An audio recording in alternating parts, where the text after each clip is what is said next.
If they ever leave the Eds alone, a water balloon war ensues, and Double D proves himself to be the smoothest man on the planet, dodging the balloons like they're nothing. Unfortunately, the Eds didn't win the war, and Eddy is catapulted into the sky to end the episode. Whoops! Sorry about that, Eddy. Nice shot, Ed. You know, I'm sure someday the Eds will get their payback, but for now, they're on a bit of a losing streak, don't you think? In a later episode, Sarah is revealed to have a crush on Double D after he inadvertently gives her a flower. For a brief while she follows him around lovingly, even ditching Jimmy just for the mere presence of our man Edward. Come out of there, silly. I'm quite comfortable, thank you. Though, to say the least, he's not interested. The situation ends up distracting from the Ed scam at hand, and so Eddy and Ed decide to work with a disgruntled Jimmy to get Sarah off of Double D's back. Oddly, all they had to do was bring the two in front of each other, and they instantly got right back to their constant playdates. Though she never did quite get over Double D here, did she?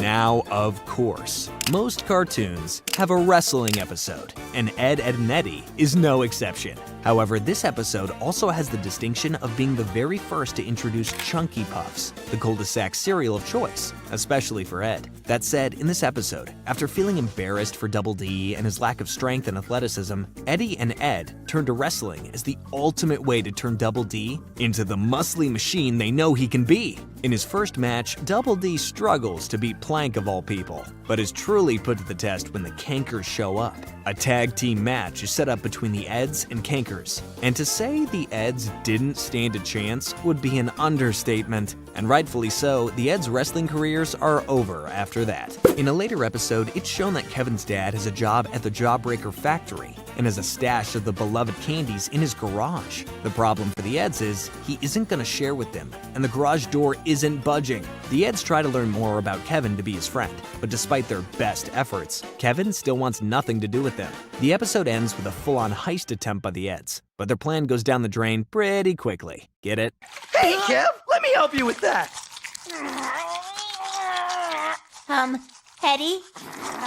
In the episode Keeping Up with the Eds, we see that Double D's parents communicate with him through a plethora of sticky notes, mostly telling him what chores to do. Also, yeah, every episode title incorporates Ed in some ridiculous way. Just thought you all might want to know. Other than the sticky note factoid, this episode is just typical Ed nonsense, with them using Rolf's goat, Victor, to mow Double D's lawn. Believe it or not, the situation doesn't exactly pan out perfectly for the Eds. Who'd have guessed? In another episode, the Urban Rangers make their debut appearance, a Boy Scout-like troop of kids consisting of Jimmy, Jonny, Plank, and Rolf. Rolf is the head of the troop and tests the Eds to make sure they're worthy. The Eds, of course, just want to join because they think the uniform is cool. Needless to say, the Eds aren't quite up to snuff for the Urban Rangers.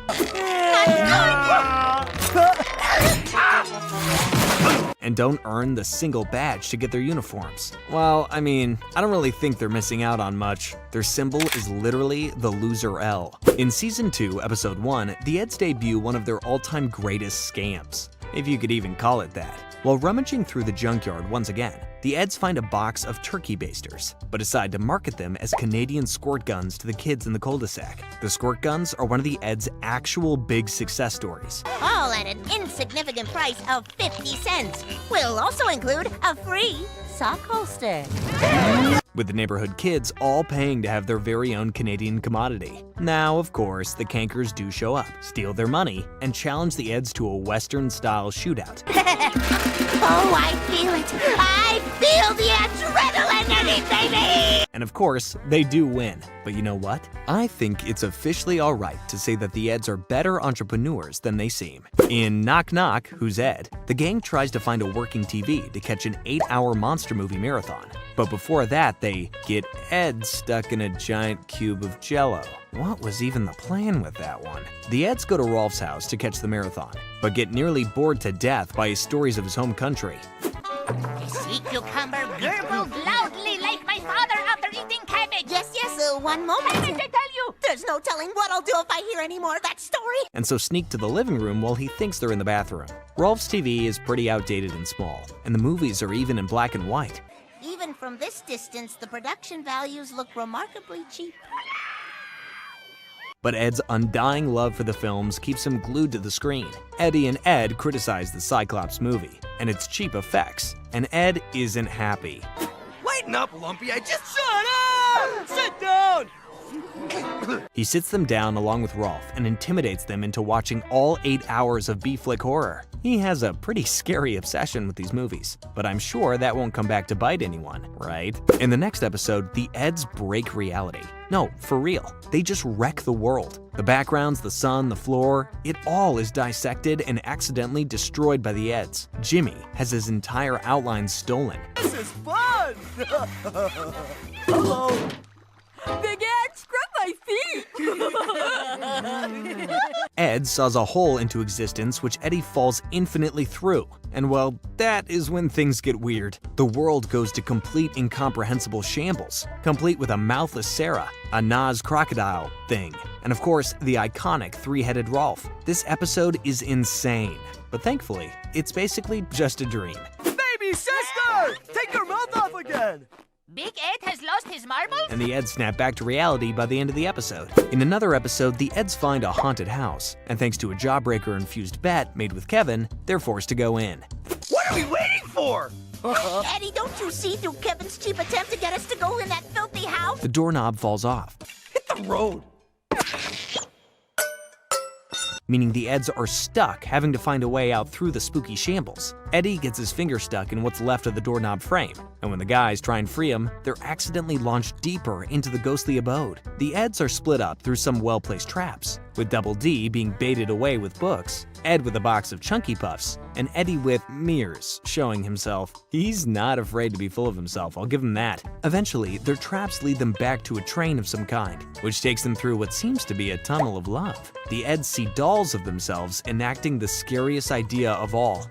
Who's that good-looking guy? Get some glasses, Ed. Suburban life. And if you look closely, you can even see the Ed doll watching Fishbowl 2, the same cruddy paper cutout fish movie from the season 1 episode Nag to Ed. Also, if you're extra observant, these dolls used in the ride are actually from that same episode and belong to the Kankers. Can you guess where this is going? The Eds are towed right up to the Kankers, who've tricked the boys into a wedding. The Kankers' plan was super well thought out too, with the Double D and Ed getting their rings from May and Marie. As for Eddy, he's been wearing his ring the whole time. The Eds, stripped naked from the ride somehow, can't escape, and so are forcefully hitched. Maybe they can file for divorce. Season 3 starts off with one of the funniest episodes in the series. The Eds want to be nice to a homesick Rolf, and so trick him into thinking he's sent back to his home country for a day by making him pass out after smelling a magical wish-granting shoe. Oh, great shoe, grant Rolf his wish and take Rolf to his home!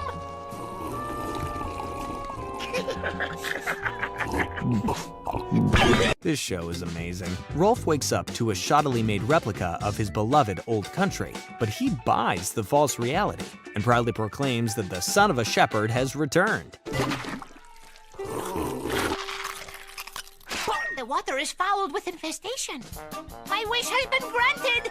The Eds get a bit more immersed into Rolf's culture to keep the facade going, playing his old village song called That's My Horse. Oh, and don't you worry, it's a banger, literally. That's my horse! I like this song. My horse! My horse! Eventually, through Jonny running in and blowing the realism, Rolf figures it out, and to punish them, he plays the village song once more, and has Ed go barbaric on Eddy and Double D. Unbeknownst to him, of course, he thinks it's all just fun and games. The next episode, Mama's Little Ed, sees Eddy and Ed forging sticky notes from Double D's parents to get him to do whatever they want. Dear Edward, insert broom lint into your belly button. Love, Mom? Double D is tricked into doing things that just get worse and worse, with him frequently getting hurt through no fault of his own. You must be punished. What is that, Rolf? The hat of discipline. Do you live in a cave? All is forgiven. Thank you, Rolf. Eventually, Double D figures out what's going on, and so to make it up to him, Eddy lets him spend the night at his place and does whatever he says, including rubbing his feet before bed. Well, Eddy got what he deserved. In a later episode, the Eds stumble across Sarah's diary after they accidentally bust into her room. They flee the scene, and despite Double D's resistance, Eddy opens it up and reads a bit of it. Listen to this. Dear Dear Diary, Double D is so cute. Last night I dreamed that he gave me a horsey. A horsey! With the secret coming out that Sarah still has a crush on Double D. Eventually, Sarah finds the Eds with her diary and she isn't happy. I'll let you figure out the rest. In the episode, Oh, Ed 11, we learn a little more about Eddy's older brother and get to see his hidden room. Come on in, boys. Check it out. Your brother's room is cool, Eddy! Eddy touts his brother as the coolest and shows off every oddity the room has to offer, including a full-on car. Ed breaks a trophy in the room, which contains a treasure map, and the gang sets out to find it. There you go, miss. That's me, Walter Sobchak, a construction worker. Good enough for me. But ultimately, and inexplicably, it just leads right to a suitcase right beneath the Kankers. Eddy's brother seems to be a little odd, to say the least. I'm so confused. I think your brother's a wizard pulling your leg, Eddy.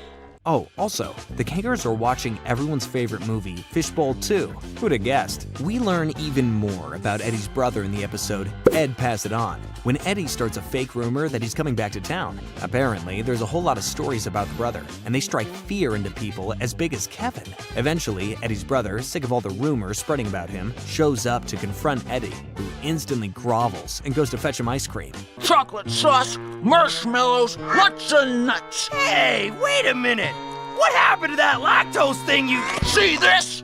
But in reality, it was actually just Sarah and Jimmy pretending to try and get back at Eddy, who they figured was lying the whole time. Let it be known, Sarah is braver than Kevin, I guess. Huh. In another classic episode, Ed's love for both Chunky Puffs and monster movies fuse into something terrifying. To drum up some customers, Eddy and Double D make a monster suit for Ed so he can pretend to be like the creatures from his movies. However, he gets a little too invested in his role, attacking Eddy and breaking free from Double D's garage to hunt for prey in the neighborhood. Ed slowly captures the Cul-de-Sac kids one by one, starting with Jonny and Kevin. We then finally see what the full suit looks like, and well, Ed pulls the suit off quite nicely, honestly. He looks like a monster. The survivors head over to the clubhouse, making its first appearance since the Eds built it all the way back in season 1. That's some neat continuity, I think. Double D volunteers to sacrifice himself to try and get Ed to calm down, and Nazz even kisses him before he heads down as a thank you. But Ed destroys the treehouse and catches Nazz and Rolf before Double D can perform his act of heroism. It's shown Ed has been gluing his victims to his wall using